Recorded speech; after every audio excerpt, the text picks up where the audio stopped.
ఓం శ్రీ గురుభ్యో నమ. లలిత సహస్రనామములలో ఈ రోజున మనోరూపేక్షు కోదండ ఈ నామాన్ని వచ్చేసి లలిత సహస్రనామాలన్నీ కూడా పరబ్రహ్మ యొక్క శక్తులు వెయ్యి. ఆ శక్తులకి రూపములు ఇవి. నామముల్ని రూపములుగా భావించాలి. మీరేదో వాటికి మీలాగా 2 చేతులు 2 కాళ్ళు తలకాయ మొండెము, ఇది స్త్రీ ఇది పురుషుడు అన్న విధముగా మీరు ఈ లలితా సహస్రనామ దేవతని చూస్తే మీకు ఆ నామము యొక్క గూఢార్థం అర్థం కాదు. అది ఒక శక్తి. నామం అంటే ఒక శక్తి. ఆ శక్తిని మీరు చదవటము లేక పారాయణము అటు ఇటు బీజాక్షపరంగా చేసి ఆలోచన మంత్రము అంటే మీకు ఆ నామానికి సంబంధించినటువంటి జ్ఞానము వస్తుంది. అప్పుడు మీరు సక్సెస్ అవుతారు.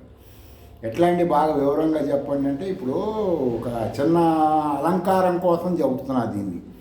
పెళ్ళైనటువంటి పూర్వకాలంలో పెళ్ళైనటువంటి ఒక 50 ఏళ్ల క్రితం పెళ్ళైన తర్వాత స్త్రీ వచ్చేసి భర్తకు అన్నం పెట్టేటప్పుడు ఏమంటారు? తల్లిలాగా చూస్తుంది, మాతృభావన. తర్వాత అతనికి సేవలు చేసేటప్పుడు ఏమంటారు? దాసిలాగా చేస్తుంది. తర్వాత పడక గదిలో ఏమంటారు? రంబలాగా ఉంటుంది. ఇక్కడ మరి ఈ అమ్మాయి ఇప్పుడు దేవలోకం నుంచి ఏమి రాలేదు కదా రంబలాగా. పోనీ చింపిరి చుట్టేసుకొని బట్టలు చినిగిపోయి లేకపోతే ఆ విధంగా సేవలు చేయట్లేదు కదా. అన్నం పెట్టేటప్పుడు ఇంత పెద్ద బొట్టు పెట్టుకొని ఒక కాటన్ చీర కట్టుకొని పూర్వకాలంలా గోచి పెట్టుకొని స్త్రీలలాగా ప్రాచీనంగా చేయట్లేదు కదా.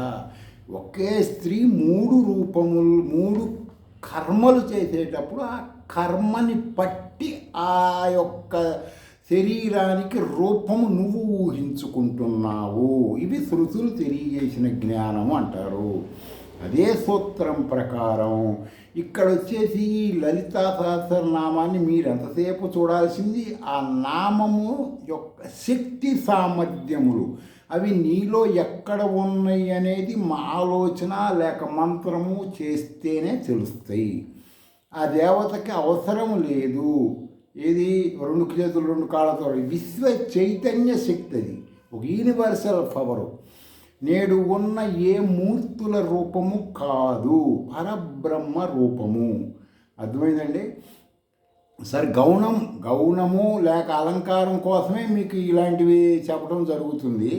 తర్వాత వచ్చేసి ఈ లలితా సహస్రనామం పారాయణం చేసేటప్పుడు మరి ఈ నామం చేస్తున్నాం కదండి, ఆ నామదేవత మమ్మల్ని అనుగ్రహిస్తుంది అనుగ్రహించదా, ఆ శక్తిని మేము ఎట్లా గుర్తిస్తాము అంటే దైవం మనిషి రూపేణ మీరు ఉపాసిస్తున్నటువంటి ఆ శక్తి ఏదో ఒక మానవుడి రూపంలో, నీకు తెలిసిన వాళ్ళ రూపంలోనో లేకపోతే ఏదో ఒక రూపంలో వాళ్ళని ఆవహించి వాళ్ళ ద్వారా నీకు ఆ జ్ఞానం తెలియచేయటమా, వస్తువు ఇవ్వటమా, లేకపోతే నీలోంచి ఆ తీసేయటమా చెడు, ఈ విధంగా పరిపరి విధాలుగా చేస్తుంది. ఏ విధంగా చేస్తుందంటే నీ జ్ఞానాన్ని బట్టి నీకు అవగతం అవుతుంది అది.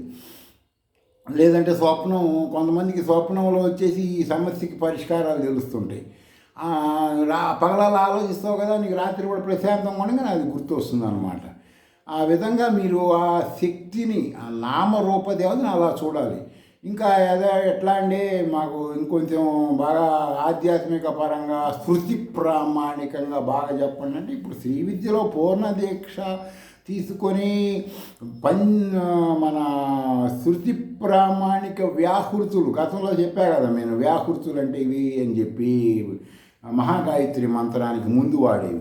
ఆ వ్యాహృతులతో పంచప్రణవములతో పంచదశి మంత్రం చేసేటువంటి వాళ్ళకి కొన్నాళ్ళకి ఏమవుతుందంటే ఋతుంబర ప్రజ్ఞ సంప్రజ్ఞానము అంటే 2 చెప్పాను మీకు. 2 రకమైనవి వస్తాయి అన్నమాట.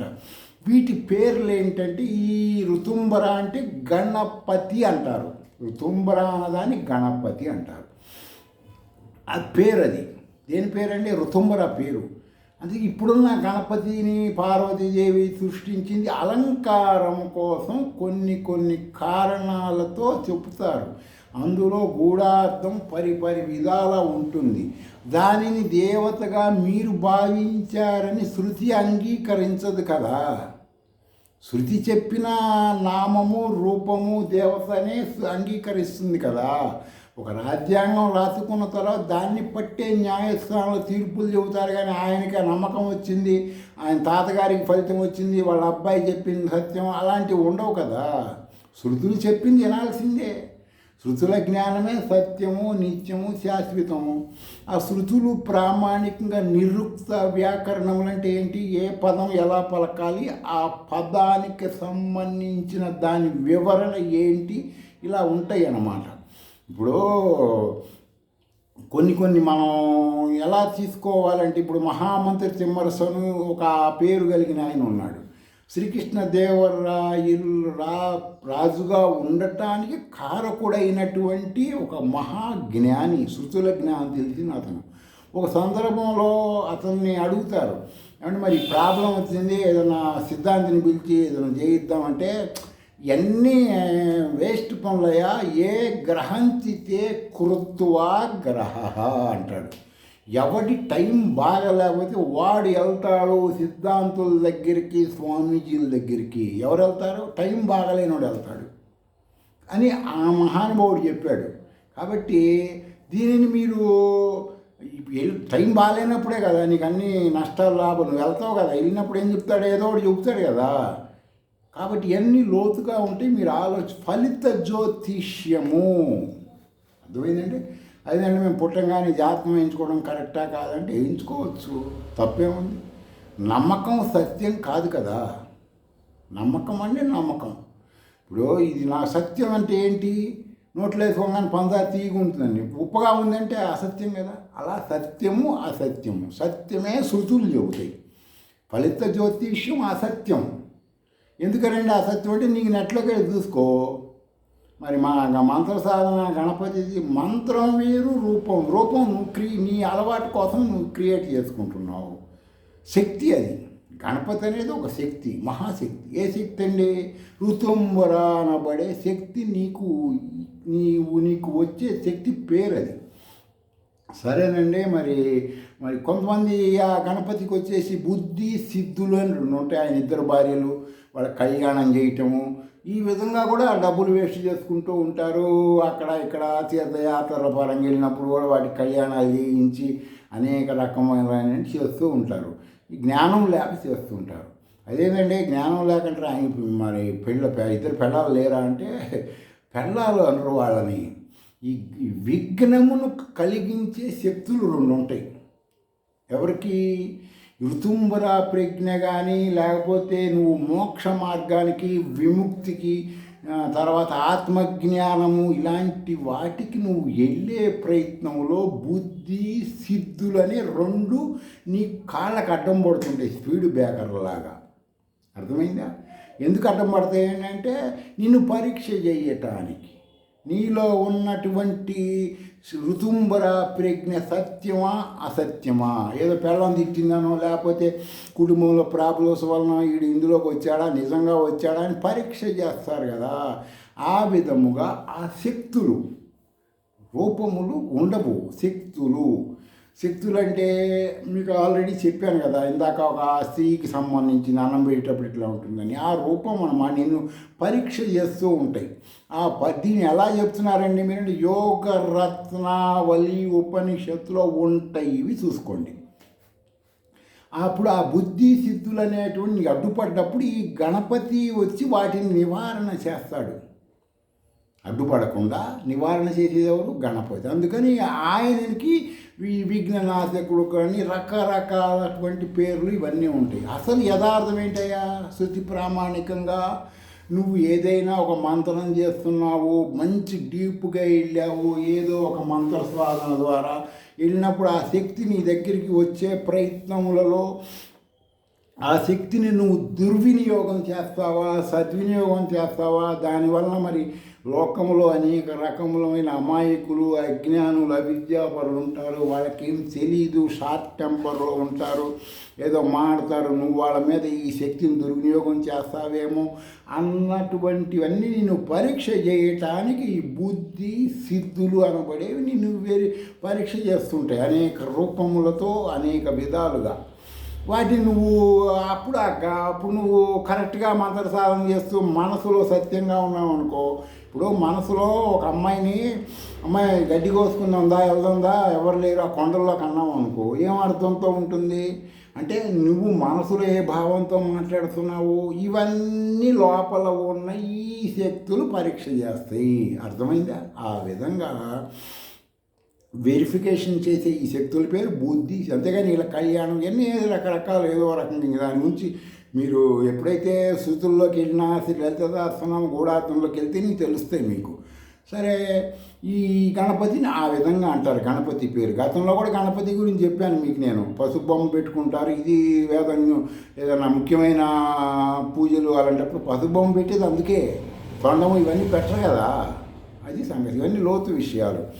ఆ విధంగా వచ్చేసి ఈ గణపతి నుంచి ప్రతి ఒక్కళ్ళు, ప్రతి మానవుడు గుర్తుపెట్టుకోండి, ప్రతి మానవుల్లో మహా అణువులాగా ఈ యొక్క లలితా సహస్రనామంలో చెప్పబడిన 1000 నామశక్తులు ఉంటాయి. వీడికి తెలియదు, వీడు ఆలోచన చేస్తే తెలుస్తుంది. ఇప్పుడు మనోరూపేక్షు కోదండ అన్నటువంటి ఇదంటే అంటే ప్రాణి అంతిమ కాలములో మనసులో ఏ సంకల్పములతో ఉంటాడో. మనో అంటే మనసు, రూపేక్షు నువ్వు కోరుకుంటున్నావు. సత్యం ముందు వాడు 10 మంది ఎవడో దుబాయ్లో షేకు 100 మంది పిల్లలున్నారు, నేను ఒక్కదాంతో వస్తున్నాను, నా కర్మేంద్రి ఇలా కాలింది, నేను ఒక 100 మందితో పెళ్ళి చేసుకుంటే బాగుంటుంది తీవ్రమైన సంకల్పంతో ఉన్నాడు అనుకో, వాడు చచ్చిన తర్వాత అక్కడ పుడతాడు.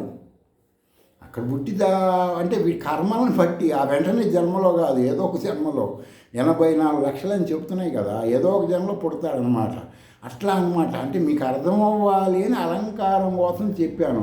ఒకడంటాడు సింహంలాగా ఉండాలి, నేను అది కోరుకుంటే వాడు సింహంలాగా పుడతాడు. ఎప్పుడు పుడతాడంటే సంకల్పం. ఎప్పుడు సంకల్పం అండి? అంతిమ సమయంలో మనసులో సంకల్పం దృఢంగా ఉంటారు. అందుకే ఏమని చెబుతుంటారంటే మన పూర్వీకులు ఒక వయసు వచ్చిన తర్వాత నారాయణ నారాయణ అనుకుంటూ ఉండరా అని చెప్తుంటారు. నారాయణ అంటే విష్ణుమూర్తి కాదు, వ్యాపింపజేసేవాడు, పరమాత్మ స్వరూపము. వాడు ఏదో ఒక రకంగా ఊహించుకొని ఏదో ఒక నారాయణ నారాయణ అంటూ ఉన్నాడు అనుకో, కాస్త మంచి జన్మ ఎత్తుతారని చెబుతాడు. కానీ ఇప్పుడు అంత ఆర్థిక రంగములతో ఉన్నటువంటి వాడు ఇంద్రియాలకు బానిసైనడు కాబట్టి వాడికి ఈ గుర్తు రావు. వాడు ఎంతసేపు వాడు డబ్బులు ఇవ్వాలి, ఈ ఆసక్తి ఉంది, మన పిల్లలకి ఇవ్వాలి, వీడెవరం కాజేస్తారు, ఈ ఆలోచనతో ఉంటాడు కదా. వాడు అదేగా అధమ యోనిలోనే పుడతాడు. వాడు ఆ ఇంట్లో కుక్కగా పుడతాడు, వాడు కాపలాకి. ఎవరింట్లో? వాడు ఆస్తి సంపాదించిన ఇంట్లో. ఎందుకు? వాడు అదే కోరుకుంది, వాడు అదే కదా. నువ్వేది కోరుకుంది, హోటల్కి వెళ్ళి ఏది చెబితే అది తెచ్చిస్తారు కదా టిఫిను.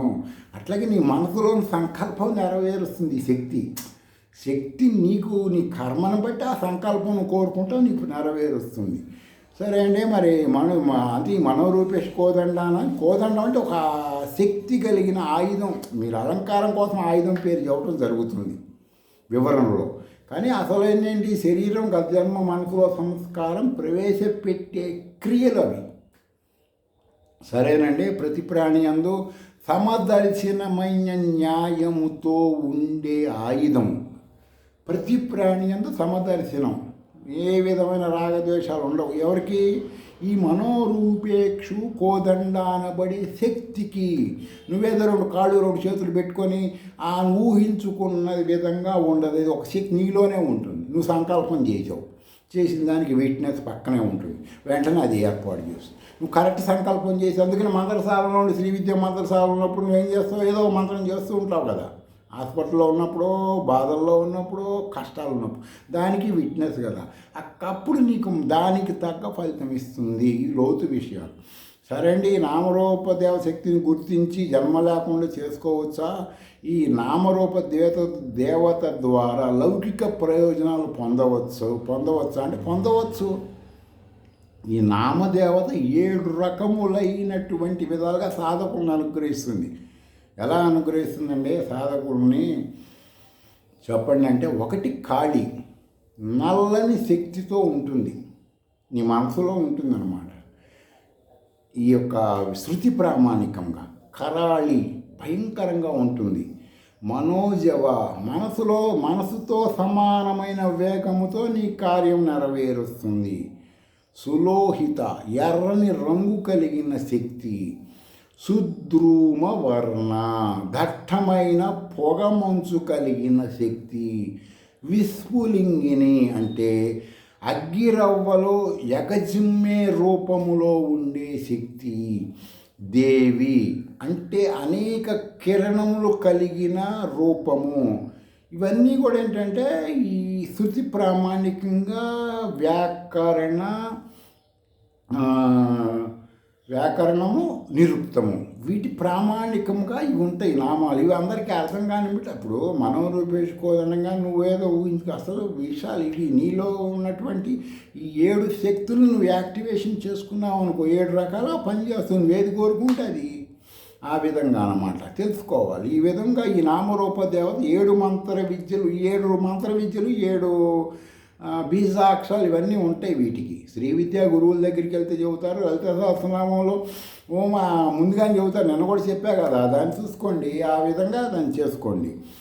సరే అండి. మరి ఈ విధి విధానం మంత్రం అంటారు. మీరు శ్రీ విద్యా గురువులు అంటే గురువుల ద్వారా మనో అంటే మనసు, రూపేక్ష అంటే అందమైన లేక ఖచ్చితమైన ఇలాంటి అర్థాలు. కో ప్లస్ దండ అంటే శక్తి కలిగిన, కో అనబడే క్రోమ్ అంటే ఏంటండి ఆకర్షణ, అంకుశము ఇలాంటి పేర్లు అన్నమాట వాటికి.